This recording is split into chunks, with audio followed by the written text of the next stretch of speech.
Australia is falling apart at the seams. This country was once great and we are seeing its demise in front of our very eyes. We were once the lucky country, but now we're just angry, broke, and scared to say what we really think. In this video, I'm going to go through absolutely everything that I can think of that is wrong with this country and needs to change now. If I miss anything, let me know in the comments section. I think there's one spot where we have to start, but the number one reason why this country is failing, I'm going to leave to the very end. Australia, unfortunately, right now, is a violent country. I made a video 2 weeks ago talking about the hellscape that is Melbourne in Victoria. There's vicious knife crime, there's violent home invasions, voluptuous car robberies. I don't know, I ran out of V words. But you don't have to look far. This is what's happening right now in Victoria, and the reason why that part of Australia is a shithole. You want to see why Victoria is such a fucking shithole? Have a look at this. 4 out of 5 teens accused of a brutal attack on a Melbourne family are back on the street this morning, with 3 of the boys claiming to have been involved, returning to the South Bank scene on Sunday. One of the teens allegedly involved bragged of being addicted to stabbing people. Why the fuck are those fucking dead shits allowed anywhere near anyone? Like, are you fucking kidding me? I understand that, judicial process exists for a reason to keep things fair, but don't you think at one point you need to go, hey, fuckwit, you're locked up. See this key? It's fucking gone, dickhead. The random attack of the father and son outside Crown Casino saw the pair bashed before the 23-year-old son was slashed with a knife. The teens, aged between 14 and 17, are set to face these court dead shits, at these a later dipshits, date. these dumb they're going to be adults very, very soon, which means they're just going to become more dangerous as they get older. Now, that video right there, here's a quick little tidbit for you. I was sent that by a very high up human being in Australia, okay? And that person said, wow, this is fucked up. Yeah. So people are talking about it. It's happening right at the very top of some of Australia's biggest corporations. So at least people are paying attention, I guess. I looked at the numbers, okay, of violent crime in every single state of Australia. Victoria, New South Wales, Queensland, Northern Territory, Western Australia, Tasmania, and South Australia. They're all the states. And there's the ACT, which no one gives a shit about. It's full of politicians, and they're all fuckwits. And that is something I'm going to cover later in the video. All of the numbers per 100,000 when it comes to homicide, assault, SA assault, that thing. Like, all the states are fairly even. Like, if you look at robbery, right, in Australia, in New South Wales versus Queensland, obviously there's a lot more, but in other areas it's higher. Like, SA is higher in New South Wales versus Queensland. So it levels each other out, except for one place. And this may come as an absolute surprise to nobody. It's the Northern Territory of Australia. I may have been using hyperbole when I said that Victoria is a fucking shithole and it's turning into an absolute hellscape. Northern Territory is the hellscape. It is the shithole. It is an absolute disgrace in a modern Australia, okay? It is a crime-ridden cesspool. There's a reason I don't tour in Alice Springs, because it's a fucking shithole. And that is the worst place in the Northern Territory, by the way. If you go to the Northern Territory, you're 4 or 5 times more likely to be assaulted or robbed. 4 or 5 times. You're about twice as likely to be murdered than any other part of the country, and you're 1.5 times more likely to be aid. Alice Springs being the worst of the worst. Youth crime is a massive problem there. Knife crime is an enormous issue there. And the population is growing higher and higher every single year in that area, meaning there are more people around for more conflict. It's only getting worse. The police there don't have enough power to put people away, and when they do put people away, people blame racism. Youth incarceration and juvenile detention is a massive part of this area. Unfortunately, so is alcoholism. You have shit parents having shit kids, and that's the reality of the situation. It is a desperate problem up there, and it is the worst of the worst, and we need to put a lot of effort into trying to bring, that area back from the brink of fucking hell. But I don't know how you do it. I like what the Queensland government have done, giving adult time for adult crime. Like if a kid commits an adult crime, they should get the punishment that an adult would get, particularly when it's your second or third offence. But ladies and gentlemen, it comes down to this. There is so many violent crimes happening right now all across Australia that it is not too dissimilar to places in America. In fact, if you look at a per population bias, and these numbers aren't perfect, but you are more likely to experience some violent attack from some lunatic in Alice Springs than you are in Los Angeles. Yeah. Now you got to consider, people reporting it less and all that type of stuff, bigger population, harder to report, yada, yada, yada. But the assault rate is 4,483 per 100K in the Northern Territory, and it's only 590 per 100K in Los Angeles. Los Angeles being a much bigger area. Maybe if you made it a smaller area, I don't fucking know. Point being, holy shit, that's crazy. And this is what we are seeing happening to the entire country. And this isn't pointing the finger at one group. It's not pointing the finger at one color. It's not pointing the finger at one anything. It's saying that what we do, and this is obvious because there is different races and groups and people causing the issues in different parts of the world. Okay, sure. A lot of Aboriginal young people run into trouble in the Northern Territory and Alice Springs. But there's a lot of white fucking wanker kids running into problems in Queensland. The lads, the Eshays, these type of people. Go down to Victoria and it's another whole group of people. This is a scourge on our country, and it is coming from shit parents, shit government, and fuckwits deciding what happens when someone breaks the law. Moving on to the next problem. We'll come along now to another contentious subject, a very offensive subject, and, well, let's just say it, immigration. Immigration is an awful subject right now because if you bring up the problems that we are facing in this country because of the amount of people that are coming over our borders every single year, you are immediately called a racist. I've made many videos on this subject and my opinion on it hasn't changed very much at all. This is my opinion. We do not have enough houses in this country, so stop letting fucking people in. Okay? Does that make complete sense? Okay? Now, it's not about someone's skin color. No, there's not 1 ounce, okay, of credibility in that argument that it's all about skin color. No, that is not what I'm saying. That is not what I represent at all. Has nothing to do with your skin color. If you are American, if you are a United Kingdom resident, if you are from fucking Pakistan or India or China or Japan, you should be treated exactly the same when you're coming into our country. Okay? If you have fantastic skills, if you're a good person, if you've got a beautiful family, then fuck yeah, come in. But we need to be able to look after our people. And that includes black people, white people, brown people, every person who is born here, who has lived here, who is a citizen. That is who we should be looking after first and foremost. Fuck you from all the other countries, right? And I think if every country took that attitude, much like the Americans do, America first, all that type of stuff, we should be Australia first, okay? And that's got nothing to do with skin color. Fuck you if you think it does. It's about looking after the little baby who was born at the hospital today up the road from you. Looking after that baby for the next 60, 70, 80 years of its life, making sure it can own a home, it gets a good job with a decent wage, can afford groceries. Maybe if we didn't have a duopoly with Coles and Woolworths and they just fuck us over at every chance because the government's too pussy to do anything. Maybe one day they have more competition in the market, whatever. Look after those little bubbers and then maybe we can have a better country. We have a small population, man. But we are growing too quickly for our own fucking feet to keep up with. We are running before we can walk. We have too many people coming in. We can't keep up with the demand. We're not building in the right areas. What we seem to do, and we seem to think this is the smart thing to do, you have a suburb next to another suburb separated by this big, beautiful, luscious bush, and we just decide to cut down the trees rather than moving out further into the fucking outback and building out there.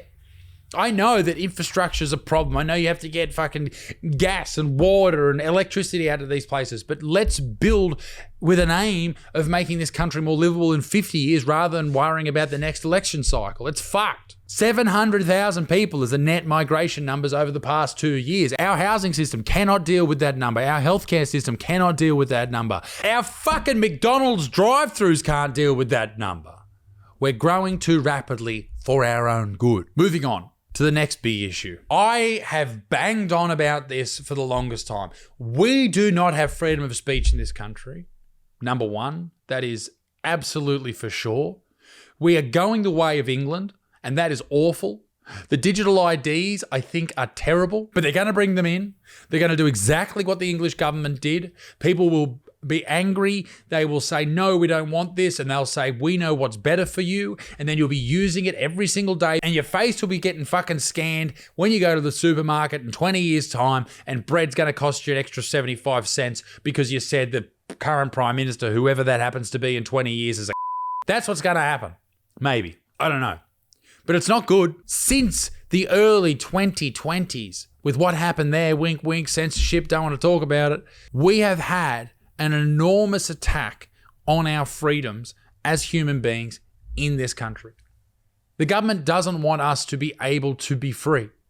Now, this is not singular individual people in the government, but this is what happens when people collectively have power. They don't treat you like a human being, they treat you like a number. And when you have the numbers speaking up and carrying on and protesting, they just want to shut you the fuck up. That's why they want digital IDs. That's why they use all these hate speech laws and all these hate speech controls that they're bringing in over people's actual speech they use day to day and what they say online. That's why they want to control children with what they use on the internet with the social media ban, and then everyone will have to log in with their digital ID so they can track exactly what you fucking look at. You may say, oh, I've got nothing to hide. That's not the fucking point, mate. That's not the point. We need to look at the people who are in power and say, none of your fucking business, champ. Unless it's illegal, fuck off. When I bring up the freedom of speech argument, people always comment, Australia doesn't have freedom of speech. It's not in the Constitution. Why are you talking about this? That's the point, dickhead. That's what I'm trying to get across here. It should be. Whoever's running for Prime Minister next, as a part of when they are elected, they should run a referendum at the exact same time to save fucking money, because we have spent enough money on referendums that no one wanted. Should we include in the Constitution protections for free speech? That should be in there. We should change the Constitution to have protections for free speech, because if we cannot speak freely, if you cannot speak freely, you can't do anything. You're being controlled. That is not good. This is not conspiracy. This is happening all over the country, all over the world.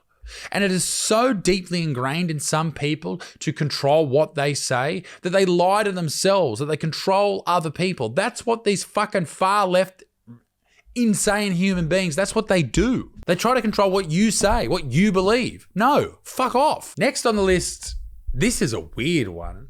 We hate ourselves. In Australia, it seems to start with something called tall poppy syndrome, where we try and bring everyone down to our level. If someone stands up, stands above, then we cut them down at the knees. That happens constantly in this country. It happens when someone becomes successful or famous or is doing well, people will try and bring you down. And I think in some way, maybe that has somehow transpired into this white guilt that a lot of people have. Now, if you don't know, a lot of white people came to Australia in the 1700s and did horrible things over the next 200 years to Aboriginal people. Awful things. Atrocities, genocide, things that they should be absolutely ashamed of. You see how I said they? Because I didn't do anything. There's a difference. But there's a lot of white people, 70% of the population here are pretty white, by the way. White people here feel bad constantly, all the time. And that's not a good thing. I'm not saying that you should be super proud to be white, running around going, I'm so white, I'm so happy, I'm so proud. But don't hate yourself. Don't blame yourself for everything that's happened in the past. You didn't do it. We have a whole group of people, individuals, that seem to fall on their own swords as martyrs who are saying, oh yes, white people are bad people. We are awful people, terrible, bad. And that is not a good thing. That is not a positive thing. When you've got a whole humongous segment of the population who doesn't like who they are, that is awful. I think in this country, we would be far better served to acknowledge the fact that Aboriginal people were treated absolutely terrible by the settlers who came here, right? We all know that. But my ancestors have been here for coming up on like 150, however many years. And I feel, because I love this country, because I think the outback's beautiful, because I think the animals are awesome, I think the history's so cool, I feel closer to Aboriginal culture than I do to my Irish heritage. Don't you? If we could somehow, in this country, come together, I just feel like if we can move past horrible things that happened or are happening and figure them out as a people, the better we will be as a country. Let me know what you think in the comment section about that. Now, we're down to our final two things that are really destroying Australia. And number two is something I've spoken about already and something I actually really, really feel strongly about. And that is politicians. I don't know who grows up wanting to be a politician in this country, but I can guarantee you this. They are absolute. Don't get me wrong, there's a few outliers. I'm friends with one of them. He's a really good dude, but everybody else is a.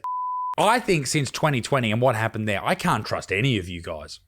I can't. You had so much information that you hid from the public. I can't trust you. I cannot trust you. Sorry, can't trust you.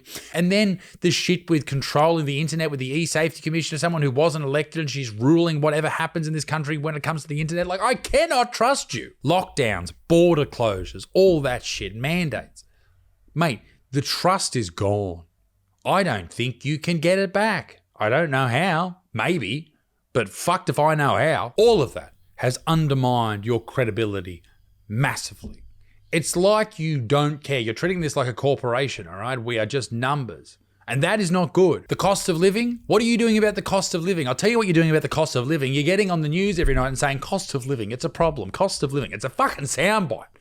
You're not saying anything when you say that. Oh, cost of living's really bad. Well, fucking do something about it. Inflation nears record highs. Grocery prices are 10, 20% on 2022. Real estate.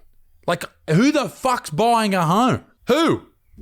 You got to be a fucking dickhead on YouTube to buy a house these days. Thanks, by the way. Wages aren't going up. They're fucked. You hear on the news every day. The average Australian wage is $200,000 fucking dollars. You got these poor pricks who are working at Aldi for fucking, I don't know, a can of peanuts and a fucking hand job once a year. Allegedly, that's not true. Please don't sue me, Aldi. Imagine if I got sued from Aldi for suggesting they give their fucking staff hand jobs. That'd be good, actually. That's a good. You know what? Sue me.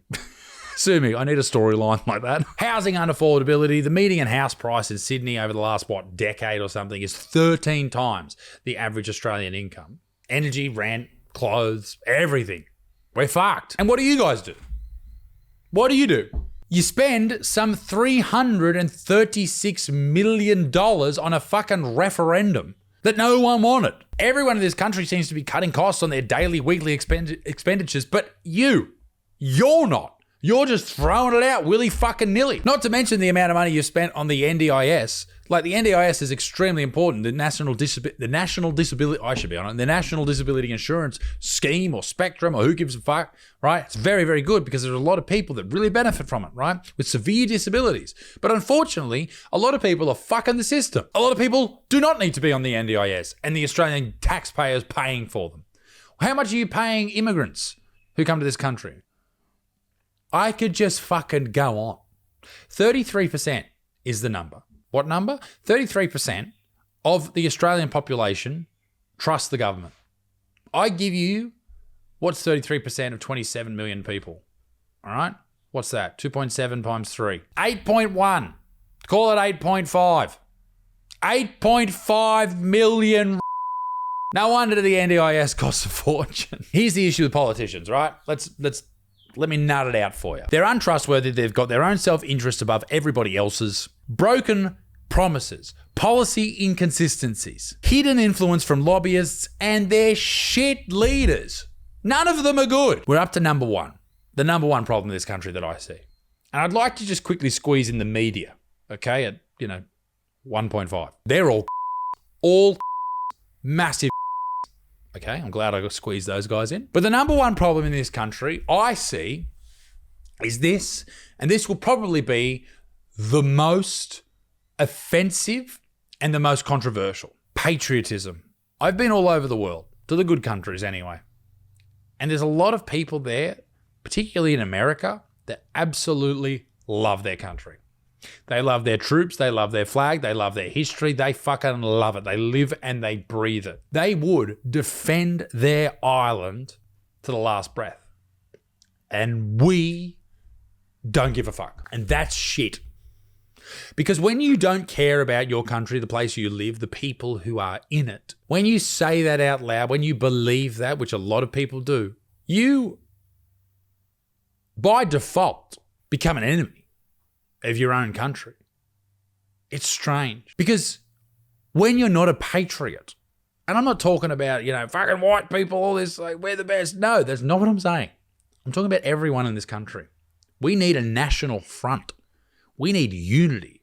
We need cohesion. We need to come together as Australians, wave that fucking flag, and love everything about this fantastic fucking country. If we could somehow come together, if we could somehow put Australia above all else, we would give the power to the next generation of politicians who came through to love this country and fight for what is right for our own people. You would motivate people to go into the public service to make this country better. You would motivate soldiers to go, yes, I will defend Australia in whatever means necessary. You would have people sacrificing whatever they needed to for the greater good. It would boost the economy. People would start reinvesting in their own country rather than buying overseas, all that shit, right? Even little things like the amount of tax I pay every year is fucking insane, right? If I could get an acknowledgement of where that money has gone and it goes to things that I actually think are helpful, actually helping our country, our people,